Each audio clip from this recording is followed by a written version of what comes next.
Hello, hello. Donc on se retrouve aujourd'hui pour un tuto DIY, comment réaliser donc une petite boîte cadeau, soit pour ranger des petites choses ou sinon pour offrir un bijou. C'est assez sympa de personnaliser et de faire une petite boîte cadeau.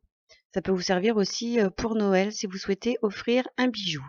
Donc pour réaliser cette boîte, je vous ai fait un patron que vous retrouverez d'ailleurs le lien en barre d'infos. Et sinon, vous retrouverez donc ce patron dans un article sur mon blog Kérosène 40.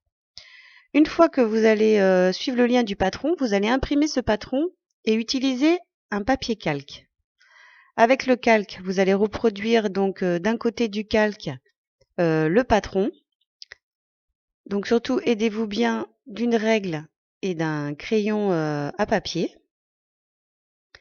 Et ensuite, une fois que vous avez donc copié le patron de la boîte, vous allez retourner votre calque et repasser à nouveau sur tout le patron de la boîte.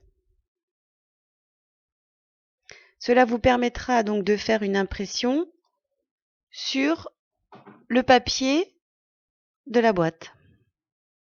Donc surtout, n'oubliez pas de bien repasser sur chaque trait. Pour ce qui est des traits en pointillés, vous n'avez pas besoin de les repasser puisque ces traits sont simplement les petits pointillés sont les traits pour vous montrer les endroits du pliage de la boîte. Alors une fois que vous avez fait cette étape, moi comme papier, j'ai choisi du papier à scrapbooking, mais après vous pouvez utiliser du papier canson de couleur. Mais j'ai trouvé qu'avec une feuille de papier scrap, c'était joli parce que comme c'est imprimé en motif des deux côtés, cela permettait d'avoir du motif à l'intérieur et à l'extérieur de la boîte. Donc pour réaliser cette boîte, il vous faudra un cutter, une règle métal si vous avez. Donc surtout en utilisant le cutter, soyez prudent. Si vous n'avez pas l'habitude de l'utiliser, vous pourrez utiliser un ciseau. Donc voilà comment on procède. Comme vous avez passé sur le calque des deux côtés, vous allez donc maintenant prendre votre calque, le déposer sur votre feuille de papier ici scrap, et vous allez repasser encore une nouvelle fois les traits à l'aide d'une règle et d'un crayon à papier, un crayon de bois. Et le patron va s'imprimer sur votre feuille de scrap. Alors faites attention à pas trop bouger votre papier calque. Si vous avez une pince, c'est bien de pincer et de bloquer le calque sur votre feuille. Sinon, vérifiez bien que vous n'avez pas bougé en suivant les traits de votre patron.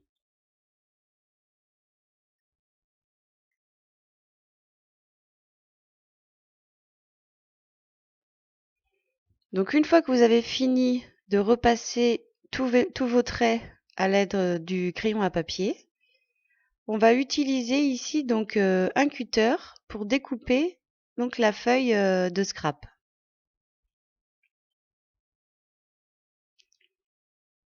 Donc le mieux pour utiliser le cutter, c'est d'avoir une réglette en métal, une réglette de découpe. C'est plus approprié pour pouvoir découper. Mais pour celles qui n'ont pas de cutter ou qui ont peur d'utiliser le cutter, vous pouvez, avec à l'aide d'un bon ciseau à papier, découper votre patron. Donc pour le cutter, vous vous aidez de la réglette et vous allez découper donc tout votre patron dans votre papier.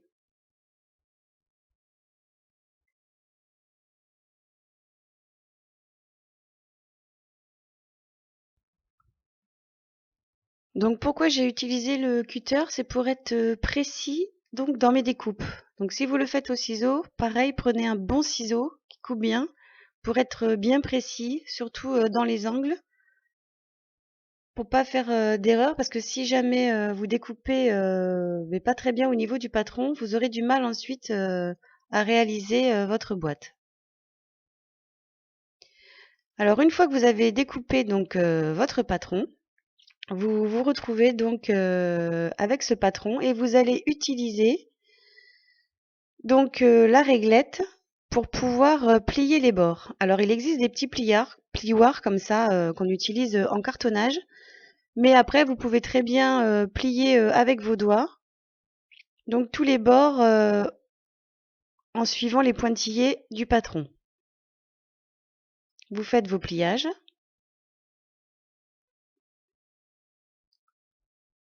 Une fois que vous avez fait donc tous vos pliages, on va utiliser donc de la colle. Ici de la colle Giotto vinyle acrylique, c'est de la colle papier.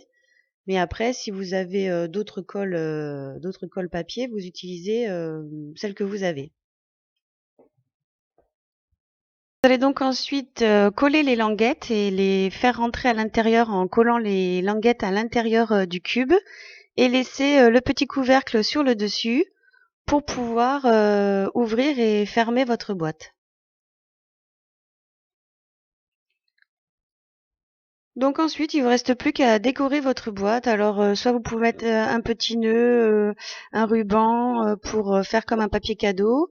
Là, j'ai eu envie de changer un petit peu. J'ai mis un petit morceau de dentelle que j'ai coupé et collé sur le dessus, sur lequel j'ai ajouté une petite breloque cœur qui permet de tirer donc le couvercle de la boîte et de l'ouvrir. J'espère que ce tutoriel vous aura plu, donc n'hésitez pas d'aller dans la barre d'infos pour trouver le lien du patron. Et je vous dis donc eh bien, à très bientôt pour encore plein de nouvelles vidéos. À bientôt!